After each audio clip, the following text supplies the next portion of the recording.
I'm Matt, and this is Matt Adulting. Today, we're going to be covering how to properly set the mirrors on your vehicle so that you don't have blind spots, and we're going to get into a little bit of Christmas stuff. So, let's get to it. A couple of weeks ago, one of my coworkers was in a car wreck, and every time he described the wreck, he was talking about the guy being in his blind spot. And that's a really common myth that blind spots exist in your average passenger car. Most of them don't have it if you set your mirrors correctly. So, what I'm wanting to go through today for this little session is how to properly set your mirrors so that you know that you can see everything around you properly. I'm sitting in my truck in a parking lot right now. I'm not going to try and do this out on the road because I'm going to be needing to swing the camera around and all of that. And the safest way to do this is going to be just sitting somewhere where there's parked vehicles for me to demonstrate where a moving vehicle would be in the lanes near me. If you see, the mirror is a shot straight back behind me. We're looking through the rearview mirror and we can see the two rows of cars that are back down that driving lane behind me. And if I shift over to the right to look out that side mirror, it picks up basically where the rearview mirror left off. So look on the right hand side, you see the front edges of those vehicles, and over here you see from the front edge out even further. You can see just the very side of the truck. I prefer to keep it that way because if I am backing up, I'm basically looking right down the side of the truck at what is going to be along the edge. I put this work truck into a lot of tight scenarios on job sites, so I need to be able to monitor how close I am coming in on something. If I were in a passenger car with smaller mirrors, I might swing this thing a little bit further out. The biggest thing is that I don't want to have a whole bunch of overlap between this view and this view. Looking over to the driver's side, if you notice, I can see where that Jeep is, and back up into here, I can see the edge of where that Jeep is. Again, I'm not overlapping and looking back behind me. So back over to this view. A lot of people set their mirrors like this. There's no point in looking straight behind you, there, and there, and there. You don't want to have 3 duplicate images. You don't need to see that. What you need to do is be able to spread out your view so that it's covering more area. I've picked a little bit less busy part of the parking lot, even though it's a little bit tighter, so that I don't have to cross over a driving lane that as many people are driving down. And I've managed to line it up where I've got, vehicles to the left and right, and spot out in front of me to be able to cross over. This will give me the ability to demonstrate if there was a vehicle on my left or my right at any point throughout my view. So we're going to be looking at this Ford truck right here, and we're going to be looking over at this Honda over here as we start moving forward. They're still both in my forward view. As we nose up, they're now next to me. So the Honda's there, the F-250's over here. We're going to move forward again.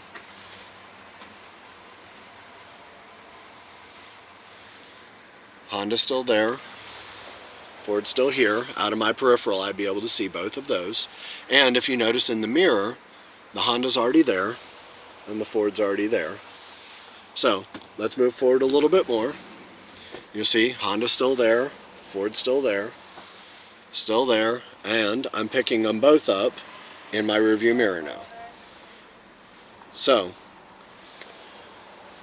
I can see them all the way through this process. Truck's there, Honda there. At no point did they ever go into a spot that I couldn't see them through any of these mirrors. Now, I'm not using this little spot mirror over here for this process. I'm only using the main mirror.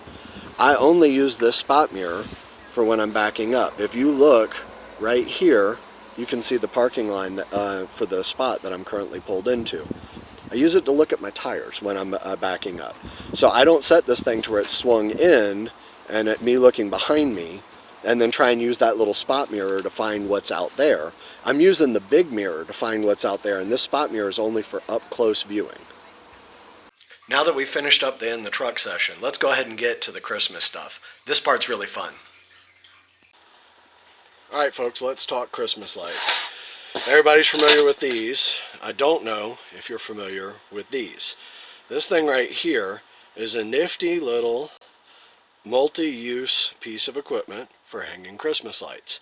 And on the package, it shows people hanging it on the gutters or hanging it out off of the shingles. And so what they're telling you they want you to do is clip with this side and then use this to be able to grab a hold of and hold on to each individual light. Now, in my opinion, there's no purpose in holding every single one of these little lightweight lights, but if you wanted to go overkill, you could. One of the nice things with it is if you can clip it in some way, you can grab this, twist it over, and it locks it in to where it can't fall. Another nice thing is if you hook it up this way, you can use this hook to hang stuff from, and it'll hold. So I'm going to show you a couple of interesting options with this piece right here to be able to hang your lights. Now for demonstration purposes, I hung these the way I used to always do it, and that is just kind of stuffing them up under the edge of the siding here. And the problem that you can run into is in places like this, it can start pinching and breaking down the wiring. So let's look at one right here that I've gone ahead and hung with one of those clips. And then off here to the side, we've got them just kind of droop down for the moment. So if you take this, let's see if we can get it to focus. If you take this and use this little clip piece right here, you can shove it right in there, adjust it wherever you want, and then hang the light from it. That simple. No damage. The wires are free to be able to move a little bit. You can put as many of them as you want, and it'll hold on without pinching up your cables. So those icicle lights are hung up with those clips, and it looks all good. But let's say you need a little bit different application. Let's look over here at the candy canes. Now, I don't have any siding right here to be able to hook up to, but I wanted these candy canes on here. So let's look at this. That is pull string. People that are in the electrical field are really familiar with it. And what I did was I tied up at both ends, and then I used those little clips as supports at any place that I could in the brick. And all I had to do was stuff the end of it down in there where it expands and get it to grab a hold on a section of brick to be able to hold my guy wire. And then I just draped the candy canes across all of it. Now let's come up here. I don't have any lights hanging from these, but I wanted to show you another spot that they could be useful. That little back end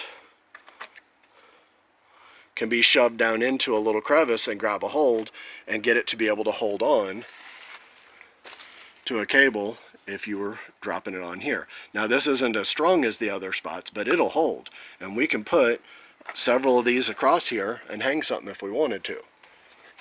Now, let's go ahead and talk about electrical safety.